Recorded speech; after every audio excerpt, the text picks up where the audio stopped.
I'm going to start recording and I'm going to recap what we did last week just because I think root locus is really important to know just to follow what's going on. Basically, what root locus does is if we have this feedback system and we pull out this gain k. So the gain k is something that we assume we can adjust and change. Then when we derive the closed loop transfer function right here, based off of this definition, we can see that K here will affect the location of the closed loop poles. So we can move the location of the closed loop poles along basically a fixed trajectory because that's all we're limited to right now in this chapter. In chapter 9, we will be able to move the trajectory of the closed loop poles to a desired location. But for now, we're just limited to just moving it within this trajectory. In MATLAB, we use the command rlocus and we put the open loop transfer function. Be sure to include the h from the feedback term as well.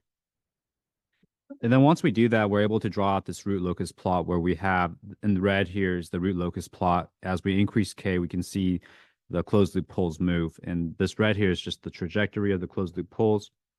Just looking at this plot, we can tell the system's going to be stable or unstable based on a given range of k. Finally, we started on the magnitude and angle criteria for root locus. Basically, we derived it and found that for a pole to be on the root locus, it must meet both of these criteria. One is the magnitude criteria where k times g times h is equal to 1.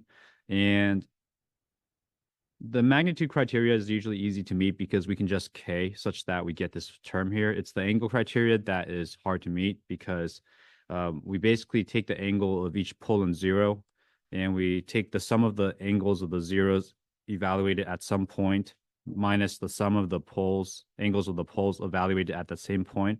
Has to be an odd multiple of 180 degrees or odd multiple of pi if it's in radians. So based off of that information, we can actually start checking if a point is on the root locus. We also went over root locus terminology. One thing about this is that for every branch you have one closed loop pole, or it might be easier to think of it as the number of closed loop poles is going to be equal to your number of branches. So even though some branches might look like they share the same axes, like on the real axis here, we can see there are 2 branches instead of 1 because there's going to be a pole on this left side of this branch, like left side of this axis, and then a pole on the right side. And then we started talking about sketching the root locus, and then this is where we are going to talk about, we talked about the real axis segments, and then we're going to be talking about the starting and ending points, where we'll define what infinite poles and zeros mean, and then behavior at infinity. So for the real axis segment, we talked about how you can check the number of, if you can check if the root locus exists on this part of the real axis based off of the number of open loop poles and zeros to the right of that point, and it has to be an odd number for it to be an odd multiple. And then finally, we started talking about the starting and ending points, where to summarize this part, and we haven't finished it yet, but the takeaway for this part is that the root locus begins at open loop poles and it ends at open loop zeros. And when we talk about open loop poles and zeros, we're talking about both finite and infinite zeros. And we'll talk about what that means today. So we first talked about case 1, where when we had this derivation, when k is close to 0, this closed loop pole here is close to the value of dg times dh. dg meaning the denominator of g of the open loop system and denominator of h. So that's the closed loop, or that's the open loop poles. And as k goes to infinity, k times n times ng times nh is much larger than dg dh, meaning that our poles of the closed loop transfer function converges towards the open loop poles. That was the takeaway of this. What I'm going to say is, the main takeaway of this point is root locus starts at open loop poles I keep saying this again and again because this is an important point on your starting and ending points. And then root locus ends at open loop zeros. So basically as k goes to infinity.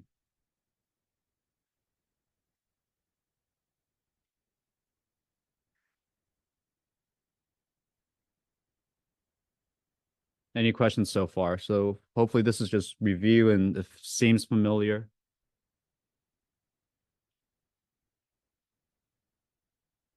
Okay.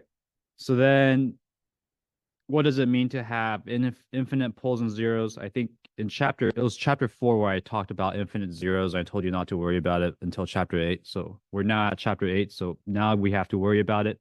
So we have a following transfer function where g is equal to s.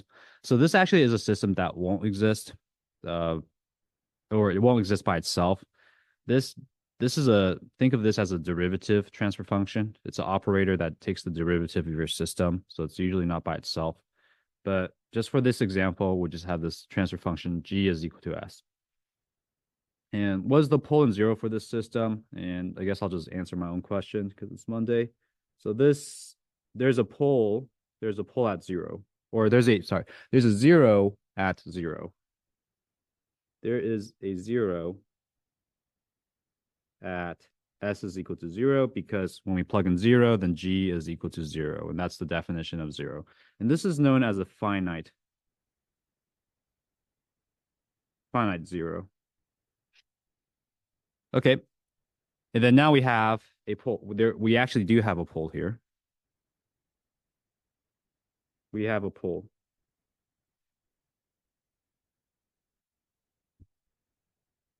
at infinity. So this fulfills the definition of a pole because the definition of a pole is when g goes to infinity. So this zero, this transfer function where we have s, if we set s equal to infinity, that's the definition of a pole. So how is this possible? Well, when g of s has some value, I'm going to call s1 is equal to infinity. That means we have a pole. In this case, when s1 goes to infinity,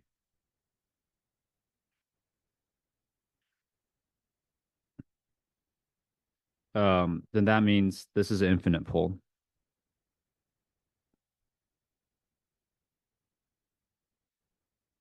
Does that make sense? Because s is a value is a value on the complex plane, and this complex plane is infinitely big. So when we take s to infinity, it doesn't matter if it's a complex infinite value or a real infinite value. That's the definition of a pole because when we take the magnitude, it goes to infinity. So yeah, so looking at the S domain, a complex plane with infinite radius allows us to take, when we take limit as s goes to infinity of g of s, we get infinity. Or yeah, we get infinity. So if s is equal to infinity,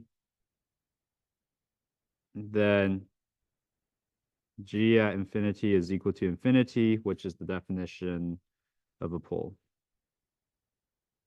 So the definition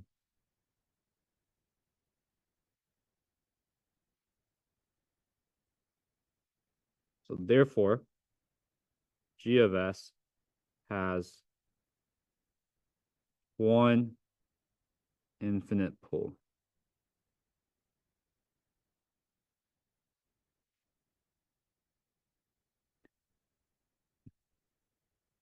So this is a true statement. All transfer functions have an equal number of poles and zeros when you consider finite and infinite poles and zeros. So in this case, in this example, we have for our zeros, let's just count our finite zeros and poles for now. We have a 0 at -1. And for our poles, we have -2, -3, and -5. Therefore, we have a 0 at infinity and a 0 at infinity. So now we have equal numbers of poles and zeros. And it might seem kind of weird, but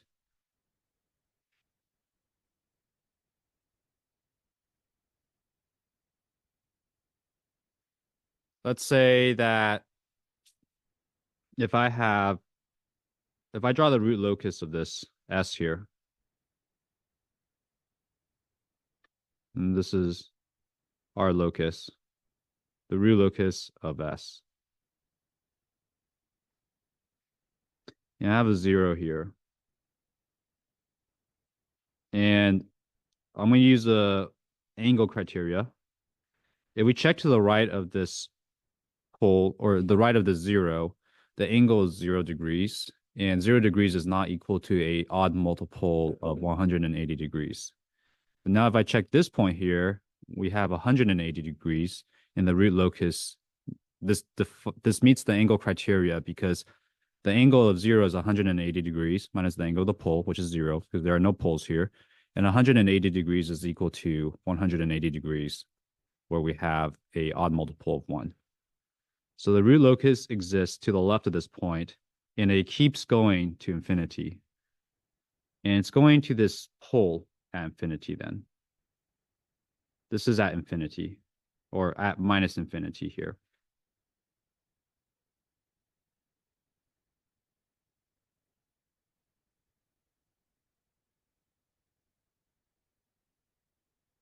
So this is the ending point of our... No, sorry. This is the starting point of our root locus, and where we go to our open loop 0. So all root locus starts at a open loop 0, open loop pole, and ends at an open loop 0. So we have a open loop pole at minus infinity, and it's going to the open loop 0 at the origin. So this is what it means to have a infinite pole here. Any questions? Physically?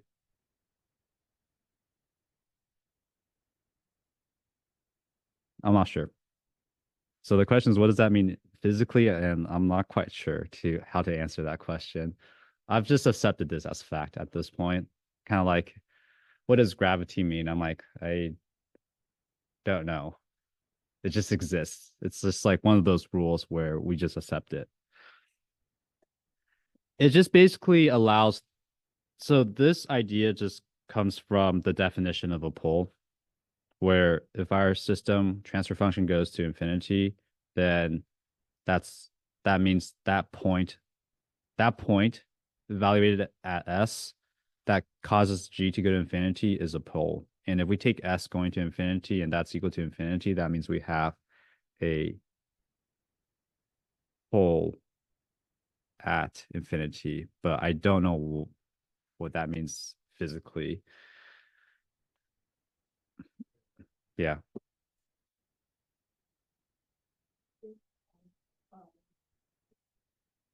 You're talking about positive infinity here? The 0 part? You think there's going to be one at positive infinity and negative infinity? Uh, I guess you can specify here. We have a pole at minus infinity, but I won't penalize you if you say positive or negative infinity, because sometimes because if this is our complex plane here, we're just talking about poles or zeros that exist on this circle here. And I don't really care if it's positive or negative because it could be complex. We can find out by drawing the root locus out, but I won't penalize you for specifying. So yeah, it could be negative, but in this case, it's a negative pole. But you don't have to specify it's positive or negative or if it's complex. That's okay with me. Or at least in the book, they don't tell you if it's positive or negative. We just say that there's going to be a pull at infinity. And then when you draw the root locus, that's when you can determine if it's complex, real, or if it's complex, if it's negative, or it's positive.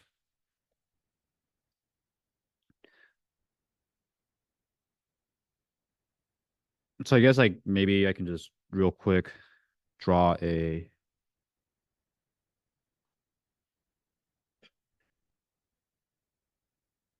so maybe I'll draw the root locus of this example here, and then in the next slide, I'll show you how to draw it the way I do it.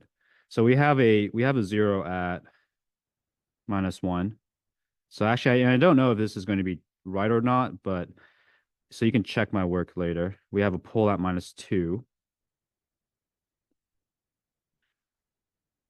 I have this is a bad idea, but I'll just do it. We have a pole at -3, and we have a pole at -5. Maybe I'll draw out here.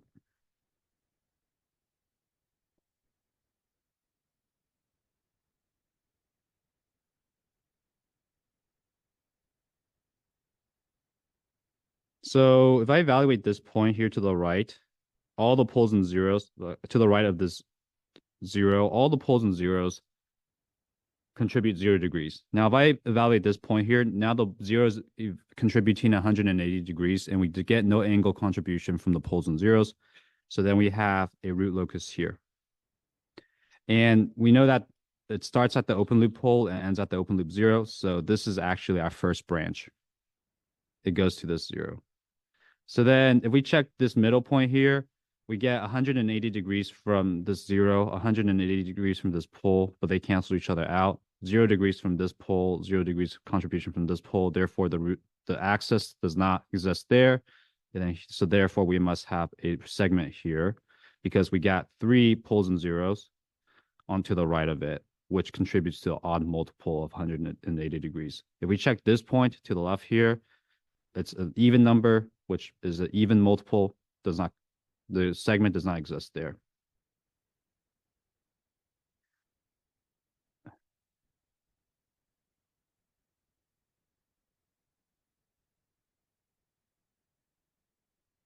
I think the root locus is going to look like this. Oh, yeah, it's going to look like this.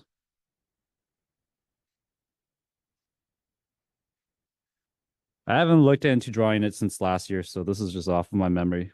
Yeah, I'm 90% positive root locus is going to look like this. It's a 90-degree contribution. This is 90 degrees. So then we have in this example here, because we have zeros at infinity, we have technically a zero at positive, a real number. So at minus a point between -3 and -5. That's the real part of the pole. But then the imaginary component is at positive infinity and minus infinity times j. So we have a pole here at infinity j and a zero or a open loop zero at minus infinity j down here. This breakaway point here, we don't know. Or actually, we will find out where that point is. It's actually not at -4. It's going to be somewhere closer to -3. And I'll also show you how to find that later on.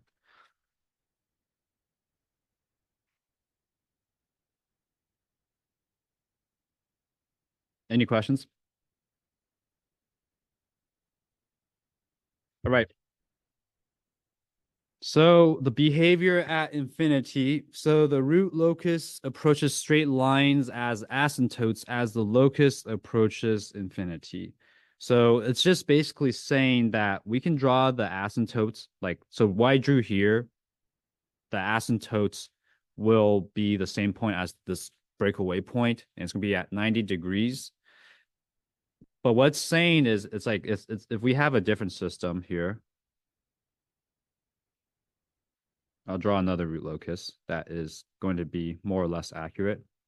Pole here, pole here, pole here. It's going to look like this.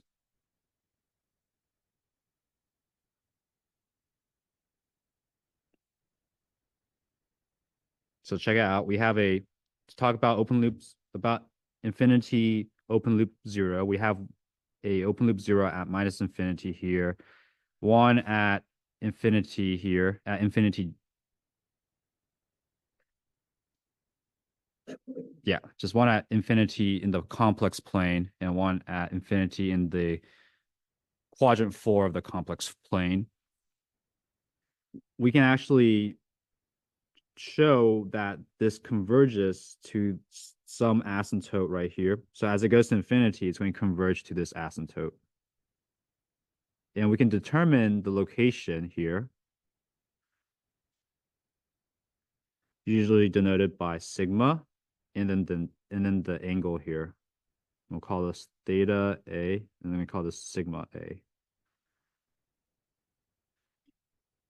And I'll tell you right now, because there's 3 poles here, this is going to be 60 degrees. This is going to be 180 plus 90 plus. It's going to be minus 60 degrees or 300 degrees. They're both the same. And then this one, there's actually an asymptote here. There's a third one at 180 degrees.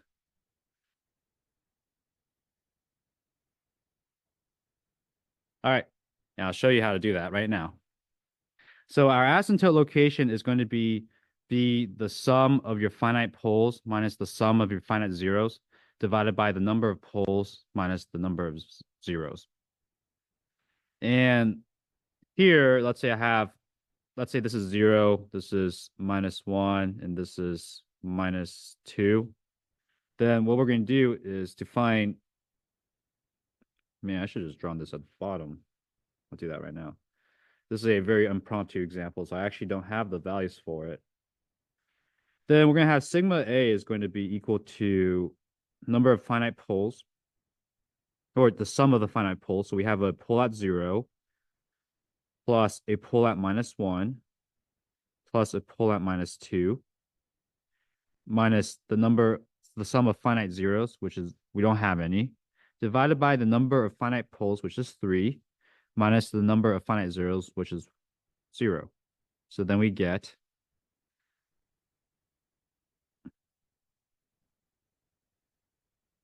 -3 divided by 3, which is equal to -1. So our asymptote is actually at -1. So this is actually going to be, sigma A is going to be at -1.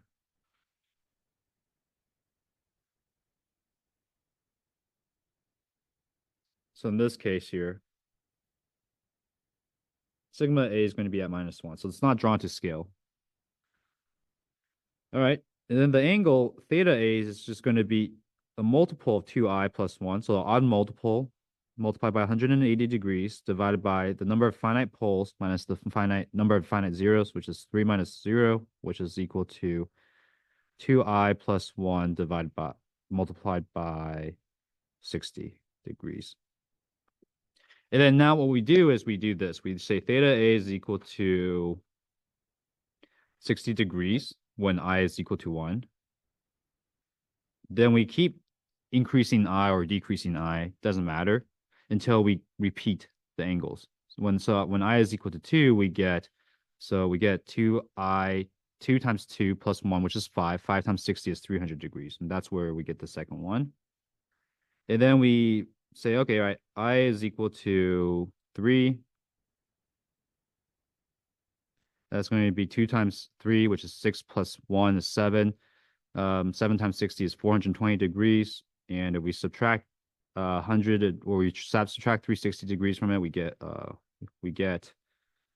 60 degrees again. But we're actually still missing.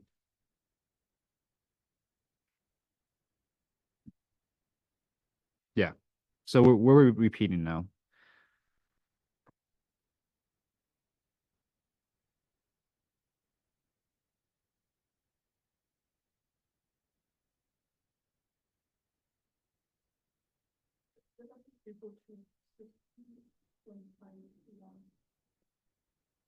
So theta 2 is equal to 60 when I is equal to 1. Yeah, I'm thinking, yeah, sorry. It should be 180 degrees. Yeah. Yep, there you go. I knew something was off. Thank you. So then now we have encompassed all the angles. because if I keep increasing I now, basically there are three unique angles. Three unique angles. So 180 degrees. 300 degrees. Or if you write minus 60 degrees, these are the same. And 60 degrees. The reason why minus 60 is the same as 300 degrees is because if we say minus 60, then we measure clockwise instead of counterclockwise. Because going positive is clockwise, or going positive is counterclockwise. So we have 300 degrees, we just go counterclockwise by 300 degrees. Or if we say minus 60, then we go clockwise by 60 degrees. So angle is positive. So clockwise is negative angle. You measure negative. So maybe I'll just write this to denote positive for measuring angles.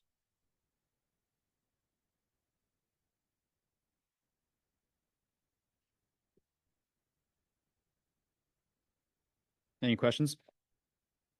So in this example, I'm able to immediately draw the root locus, approximate root locus without even doing this in MATLAB. Just by the number of poles and zeros, I can determine in my head the number of asymptotes and the angle of the asymptotes when it's an easy number, like 3. So in the previous example, the reason why I knew that the asymptotes were going off at 90 degrees is because even though I had 3 poles, I had 1 0. So then when I have 2i plus 1 times 180 degrees divided by 3 minus 1. So then I get 2i plus 1 is equal to 180 times 90. So then we just get multiples of 9, odd multiples of 90, meaning 90 and 270 are unique angles. And from that, I'm able to find that my asymptotes go off like that. And that's how I'm able to just draw it really quick. Now, if I want to determine the asymptote location, what I'll do is I'll plug in minus 5, minus 3, minus 2. So that's minus 10, minus 1. So it's minus 10 plus 1. So I get minus 9 divided by 2. So that's going to be 4.5. Minus 4.5 is my asymptote location there.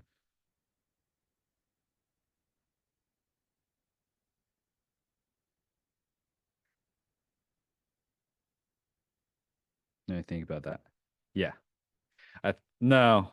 9 divided by 2 is 4.5. Yes. Yeah, we're good. We're good. All right. Okay. So draw the root locus for the following negative feedback system. So I have an example now. And maybe I didn't need to do that last example. Well, we're going to do this one as well.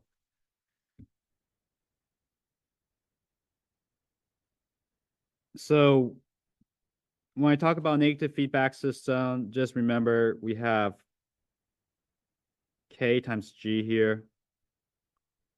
And then we have H in the feedback.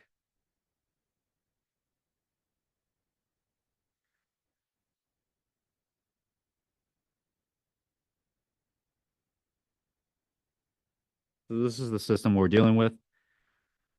And the first thing I would do is I would identify the zeros in poles. So we have 0 at minus 3. We have poles at 0, minus 1, minus 2, and minus 4. Therefore, we have to have an equal number of poles and zeros. So we have 3 infinite zeros. So now we have equal number of poles and zeros when accounting for infinite poles and zeros. And then the first thing we're going to do is we're going to find the real intercept axis.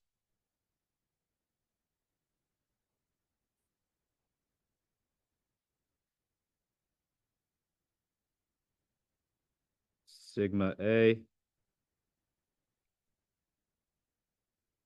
So sigma A is going to be equal to the sum of our finite poles minus the sum of our finite zeros divided by the number of poles and zeros. So we get 0, minus 1, minus 2, minus 4, minus 3. Divided by the number of finite poles, which is 4. subtracted by the number of finite zeros, which is 1, and we get this. Minus 4/3.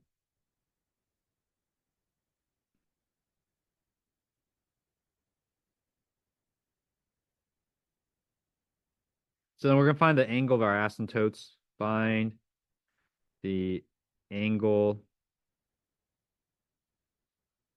of the asymptotes.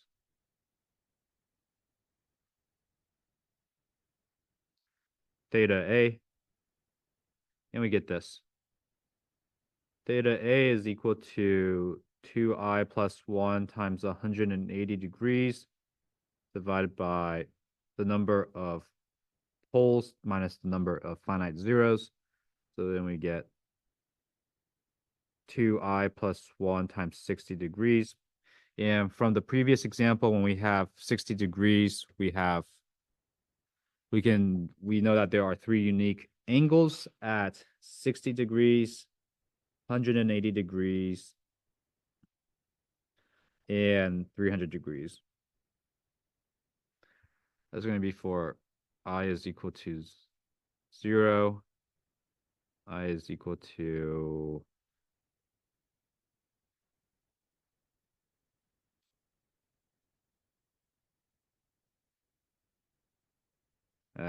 forgot.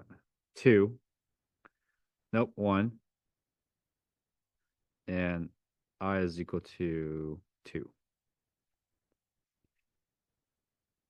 All right, so let's draw this out.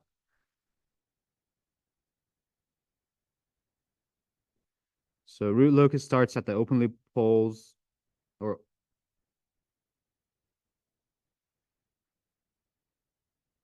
starts at the open loop poles and that ends at the open loop zeros. Is that right? Yeah.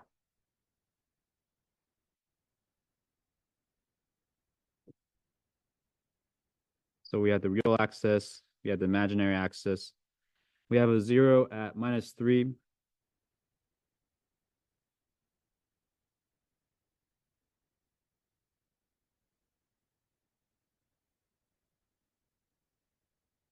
So I'm going to draw the 0 in red. 0 at -3. Pull at the origin. Pull at -1.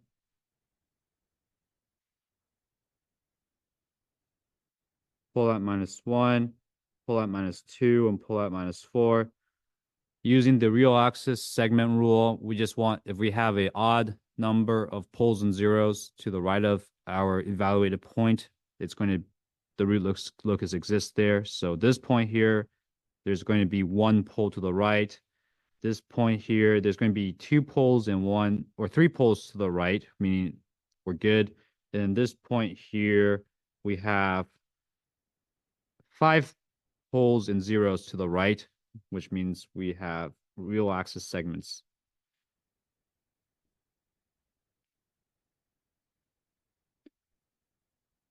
Okay. Now our real axis segment is going to be at -4/3, or basically minus 1.33, which I'm going to put right here, and it breaks away at 60 degrees, roughly there. Minus 60 degrees, which is roughly there, or 300 degrees, and at 180 degrees, which is this way. So we have 3 segments here. And we can see that the root locus converges to 180 immediately because it's on the real axis. But then when we have this root locus here, so we have 2 poles here. So note here we actually have 2 branches here.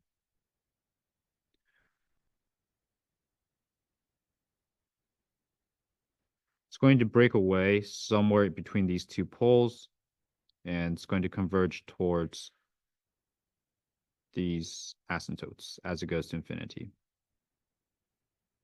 Where basically we have a 0 at infinity in quadrant 1, and a 0 at infinity at quadrant 4. So this distance is We cannot measure it, but basically it's infinitely long.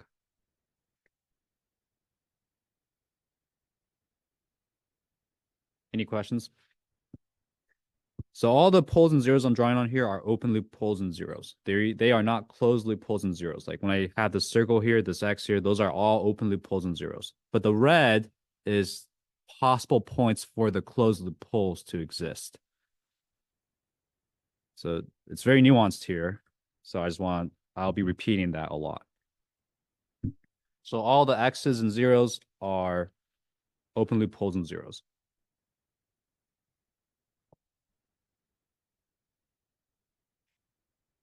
Yeah.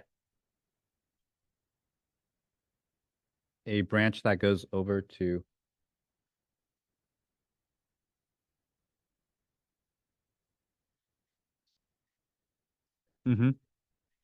Yeah.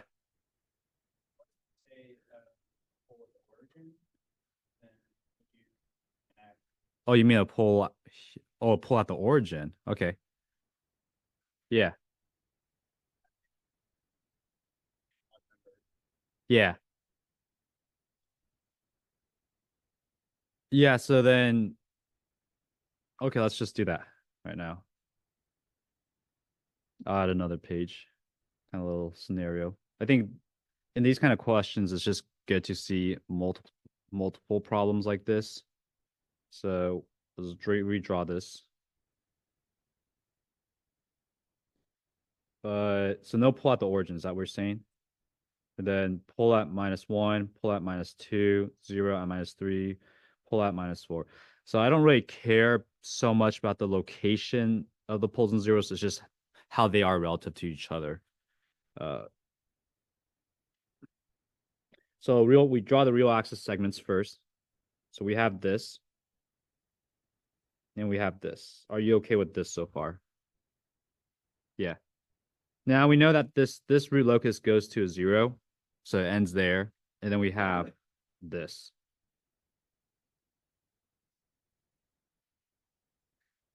And we actually can determine the asymptotes here.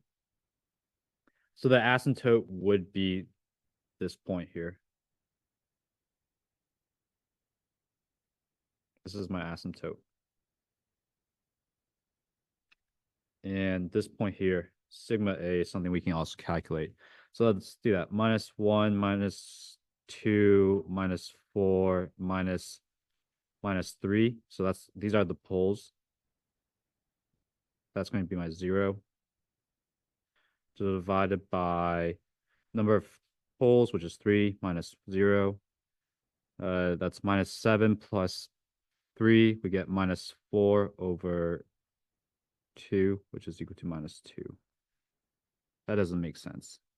Did I do something wrong again? 1, 2, 4.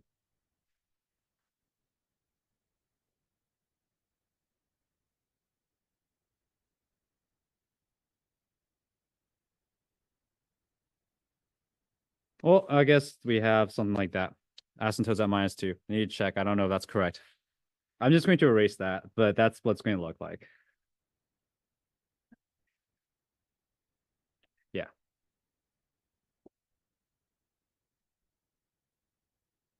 Three poles, 1, 0. Yeah. It's 90 and 270. Yeah. So drawing the real axis segments makes it a lot easier because if you see a real axis segment that connects two poles or a real axis segment that connects two zeros, you know that they're going to branch off of the real axis, or it's going to branch in. So if I actually have, let's say I have this now instead. The only difference is that we just go into the real axis segment now. But the angles remain the same because it's going to be one pole minus 3 zeros, which is -2. And it's going to be a 180, or it's going to be 2i plus 1 multiplied by -90 now. So it's still going to be a odd multiple multiplied by -90, but I can be any number, so you can make it positive or negative. Okay, so moving on to refining the sketch. So now we can make the sketch a little bit better and look less rough around the edges.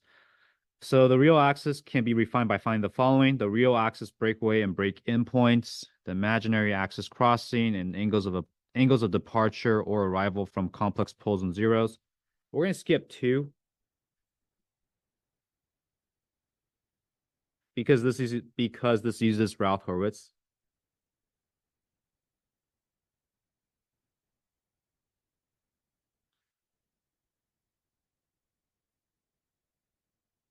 Criterion, which is in chapter 6, which we skipped. So there's actually less material to cover. So I won't ask you how to find the imaginary axis crossing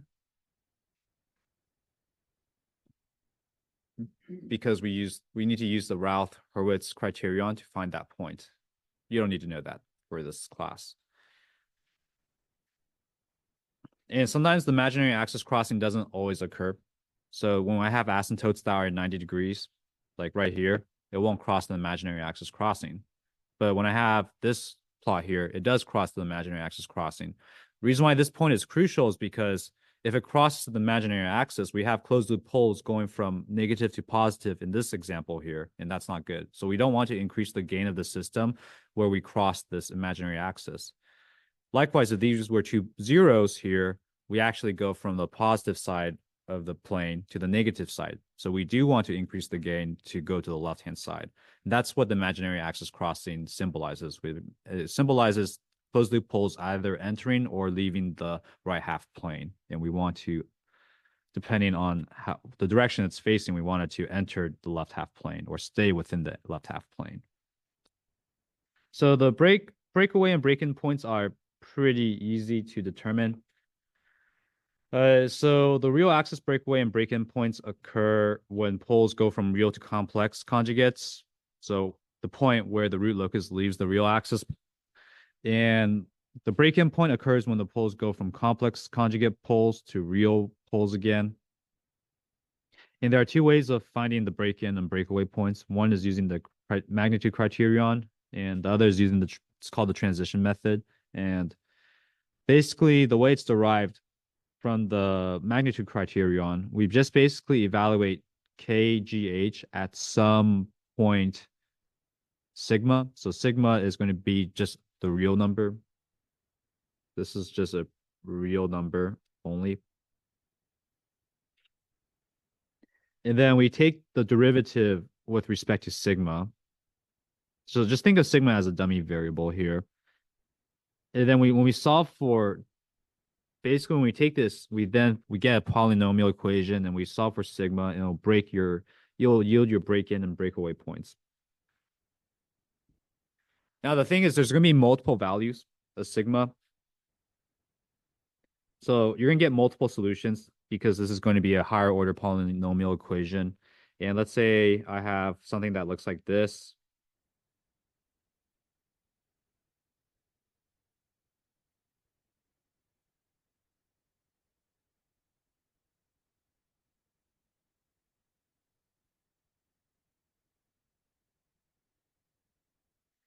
We only consider values of sigma between these points.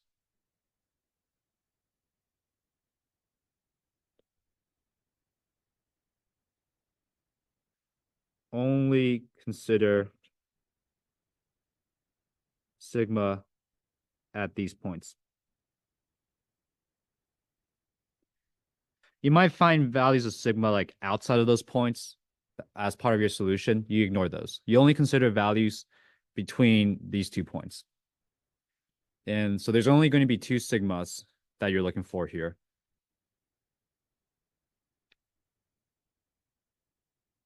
And you ignore everything else.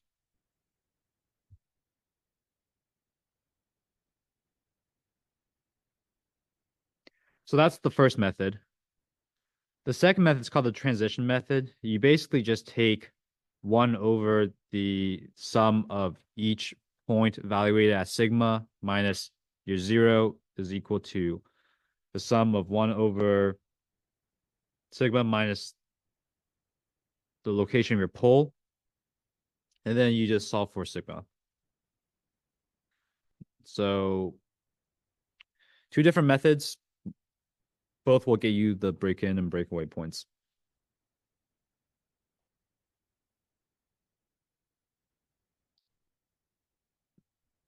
Okay, so I'm gonna do that. We'll do this final example, and we will wrap up for today.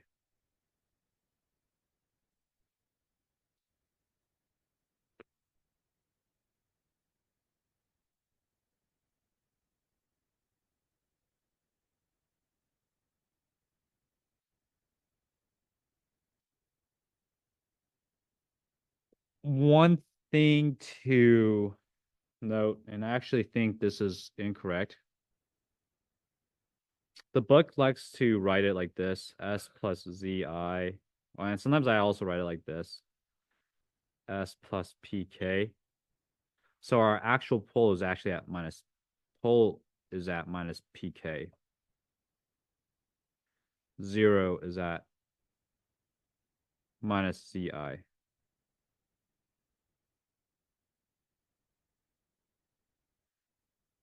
So we should have a minus sign here, minus sign here. So stick with this notation. Because of that, I actually like using the magnitude criterion method, so I don't get confused with this notation here. But if you use this, do this. I will fix this right here.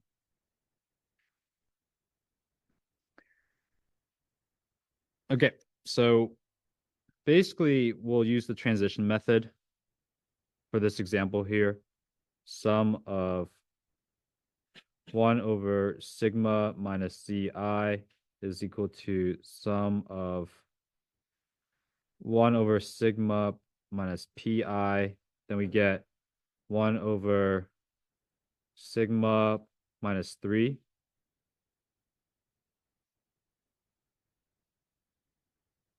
plus 1 over sigma minus 5 is equal to 1 over sigma plus 1 plus 1 over sigma plus 2. So you just multiply both sides by these denominator terms, and we get 11 sigma squared minus 26 sigma minus 61 is equal to 0. And then when we solve for the roots, we get this. Sigma is equal to minus 1.45 and 3.82. So we have to draw this out real quick. We have a 0 at 3, a 0 at 5, pull out minus 1, pull out minus 2. It's going to look like this.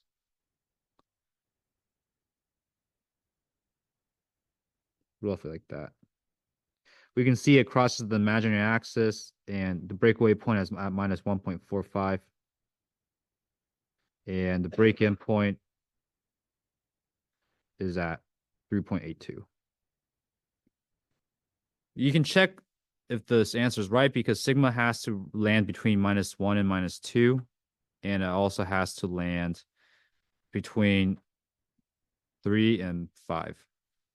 If your answer doesn't land between these two ranges, then you have done something wrong and you have to go back and recalculate it.